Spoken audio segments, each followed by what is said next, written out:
Welcome to the workshop. So often we get a lot of emails, DMs, and other messages asking about what is the exact equipment we use here in the Garsen Workshop. I just put out a blog that talks about this exact topic that you can check out on the Garsen website, but in this episode, I'm gonna actually take you through the workshop.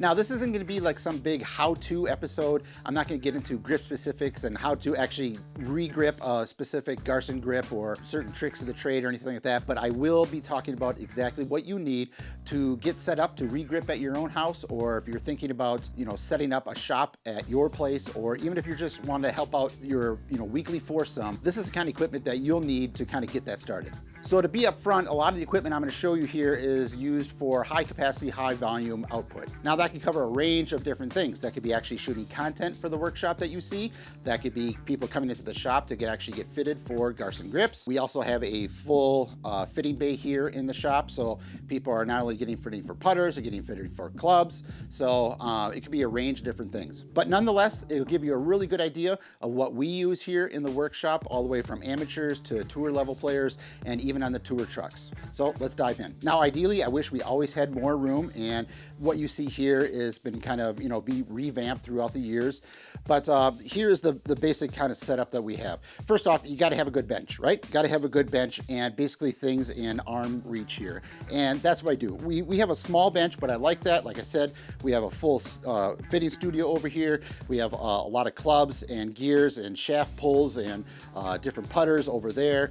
And so I'll take you all over there and show you kind of around the studio as we move along here. So here's our grip station right here. It is conveniently at the end of the bench. I've made enough room where this grip station is adjustable, so whether I'm doing short putters or drivers, I can move this according to length back and forth. Some people like to have it at a 45-degree angle, or if they have a bench, they like to do it this way. Just for me, space saving, it works this way. So, and also we have our drip tray here, which collects all the solvent when it's dripping off. And for me, I like to reuse my solvent. Not everybody does. Some people just like to spray it over a garbage can and be done with it. But I like to save a little bit of my solvent. So it just kind of goes through a tube here and it goes down to a container here. And maybe once, maybe twice, I'll recycle the solvent where I have a funnel with a screen on it, and I just pour the old solvent out. Any tape or residue gets filtered out. I just save the solvent. The solvent, folks, all it does is it is what it is. It acts as a lubricant just to get the grip on. Okay, it reacts the glue, the adhesive off the double-sided tape, and it reacts to that. But it's just a temporary thing. So that's a solvent. One thing, and I did talk about this in my blog, is out of all the mentors I've had, they've always said, stay away from mineral spirits. A lot of people, some people use mineral spirits.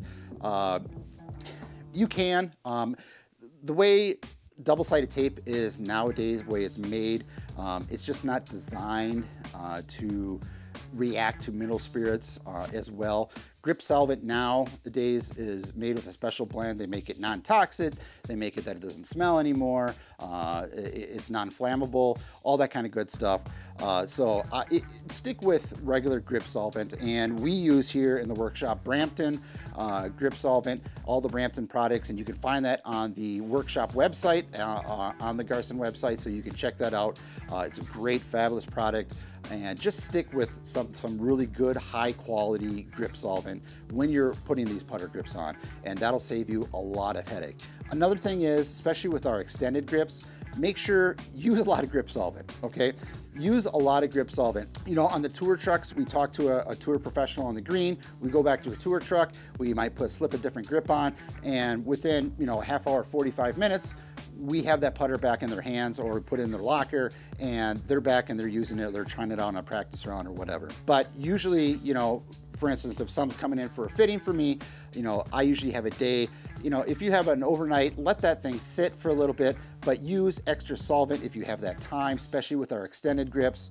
They get a little longer. And you want to make sure when you put that extended grip on that you have enough time and enough lubricant to maneuver that thing around and make sure you get all those lines in the grip straight on as you intended to do, okay? And like I said, we use these Brampton products, which are great. Another thing we do is you can use just a basic bench vise if you want, and we sell all these, again, on the Garsen Workshop website. You can get all these with the starter kit. It has basically everything you need. You get a rubber vise clamp here, and you can put this, and if you have a vise in your shop or in a workshop, you can easily do this at home, but you're gonna have to have a vise. What we use is this GolfWorks quick clamp. So what this allows me to do is when I'm doing putters or drivers or whatever, especially with putters with very expensive stability graphite shafts, I can adjust the torque here as far as it's clamping down basically with my finger when I'm putting the shaft in. So I don't run the risk of cracking or anything like that with those expensive shafts. Now with a bench vise, you do run that risk because you really don't understand or you don't have that feeling of how much pressure you're putting on it. So you do run that risk. And so the vise clamp works really well. Again, we're dealing with high volume and pretty expensive equipment. So we want steel shafts. Pretty good with the bench vise, but like I said, we're dealing with some other equipment here. So the quick clamp from GolfWorks is a really, really good thing. Let's head over to the bench cam here and I can show you exactly what you kind of need to get yourself started at home. All right, welcome to the bench cam. So if you go to garsengolf.com and you click on the drop-down menu and click the workshop, you'll be brought to our page here and you'll see a bunch of things there. And one of them is this grip starter kit where you'll get the rubber vise clamp grip. You will get a hook blade, some double-sided pre-cut, which is really nice, pre-cut tape strips, and this Brampton spray grip solvent, which is non-toxic, odorless, non-flammable. Of course, like I said, very effective on the tape. So this is a great starter kit to get you going if you want to do this from home. What we use, like I said, I keep everything in a large bottle, which I go through this pretty quick as we're doing this. So I have a pretty high quality hook knife. This one here, I can replace the blades anytime I want. I got a slew of them in some drawers over here. It's important to have a really, really good hook blade. This is probably my main tool, and of all this fancy equipment that I have here in the workshop, this one right here gets the most use. Some other things that you'll find on our website that are very important is tape removal. When it comes to tape removal, there is a lot of different ways you can go about it. Number one, what I highly suggest is go to your local Home Depot, Menards, whatever it is in your location, and get a heat gun. A heat gun will solve everything you really need to do with graphite and steel. Now, I also use a small propane torch. So just a canister like this that I have sitting in the shop here. For a quick turnaround, I generally use this on steel shafts and the heat gun on graphite. That's my golden rule. Graphite, steel. Steel, graphite. I really never break that rule, okay?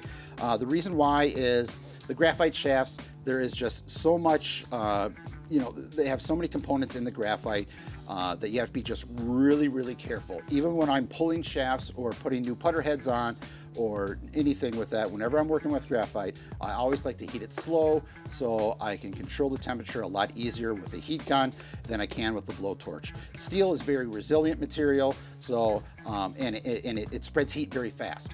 So when I'm working with steel, blowtorch is really nice, can hurry, and then I can take the tape off. So we have a couple tools here you can use to scrape the tape off of the shafts instead of using your fingernail. Again, these are available on our website.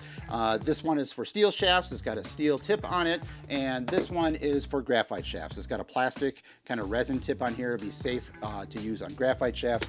Also, we've been sent recently this little contraption here, and this is by Straight Strip, and this is by Revival Golf. And this little thing here, you heat up the shaft and you put this in the shaft and you actually just apply pressure and rip the tape right off. And I've been pretty impressed so far with this. Good stuff. This has actually kind of cut taking the tape off the re-gripping process probably by 50%. So you'll probably see a little bit more of this in the future, but check them out if you're interested. I'm pretty impressed so far, so more to come with that. Now, one question I actually do get asked quite a bit is, and you see it on the episodes, is when I'm done with a grip, how do I make sure that everything is aligned properly? And of course, you see a lot of our content, and we're just kind of eyeing it up, and that's just years of doing it. And you just get really good at putting the product on, and you can just see the sight lines while it's on the bench, and you're good to go. A couple taps of putting, on the floor, putting the grip on, and you're all good to go. Everything's lined up. But you've seen a lot of things that I've used, and it's just a simple tool, and I'm gonna show you this. This is just a putting alignment board that I built, but I have gotten a lot of questions about it, exactly what this is. So I'm gonna show this to you right now. So this alignment board, you could basically get this at any, golf supply outlet online. But like I said, you could save yourself. This is just a couple bucks to make. So basically what I did is I took a couple 1x4s, cut them apart, plane them, and then make sure I got a nice straight edge, and make sure everything was exactly level, and drew sight lines. And so when I put the putter here, obviously for right-handed, but I can flip it around and use it for left-handed too. If I put this here and if I look down the grip, basically what it does is I can make sure that the flat part of the grip, or whatever grip I'm using, especially with the Garsen grips here, and I can look straight down the grip and make sure all of the sight lines are good to go with the sight line, and make sure that the face is square on the putter, just to make sure everything catches it and it just looks very, very square. Some clients like that kind of little added insurance, and usually I just do it by eye, but it's kind of nice to do it in front of them, and they can take a look at it too, just to make sure. But it's kind of a nice little handy dandy to have. I used a lot of it when I first started out. Don't use it so much anymore, but you can just make this for a couple bucks. It's kind of nice to have. Moving down the bench here, a lot of these tools here is what a lot of people have been wanting to know, so let's check some of these out. All right, so now we're down on this side of the bench. This is my loft and lie gauge by Golf Mechanics. This is not bolted down. I can move this around anywhere I want in the workshop, which is really convenient. Probably the most messages I get is, what are these two machines right here? So this right here is just a mini chop saw. I got both of these machines from Harbor Freight, okay? And they do the job just fine. This mini chop saw is just a 6-inch circular chop saw. I use this for all my shaft cutting right here. Now I did replace the blade. The stock blade that came with it was no bueno, it was garbage. So I needed to find a better blade. So I got this Warrior 6-inch diameter blade, and just replaced that. This Warrior is good for steel and graphite. It gets a nice clean cut on there. So I had to order these online, and I got plenty of them, and they give a real nice cut. Like I said, steel or graphite. When I do put the shafts in, I also have a rubber clamp in here after I get done doing all my measurements on my shaft ruler over there. I do clamp it in here, make sure all my sight lines are good, and double check things, and I clamp it in to make sure it's all leveled out, and I get a nice solid, 90-degree cut there, and we're all good to go. I think this is like 36 bucks at Harbor Freight. So don't feel like you have to go in on a very expensive chop saw for that. This right here, I use quite a bit. This is just a 1x30 belt sander. Again, I think it was like, I want to say $40 to $60 at Harbor Freight. Now, the thing is, both these things, I had to replace the stock components that came with it. So this just came with a regular belt with it, just a regular sanding belt. You don't obviously want to use that when you're working with golf clubs. They have to be a little bit more minute material you have to use. So right now, I have a very, very fine grit on here, and what this is used for is just roughing up the tips. So when I'm putting different putter heads on or different clubs on, I'm cutting rough them in before I put the epoxy and glass beads on and stuff like that. What I did also get, and you'll want to make sure you do get, and the only painful thing about this is you have to unscrew this, take one belt on, put another one belt on, is I have felt belts, and I use this for turning down ferrules. This machine here, you've seen in a lot of videos, this is my shaft puller for graphite and for steel. So whatever I'm pulling, putter heads, drivers, cogs off, you name it, this gets a lot of use right here. There's definitely a learning curve if you decide to get a shaft puller.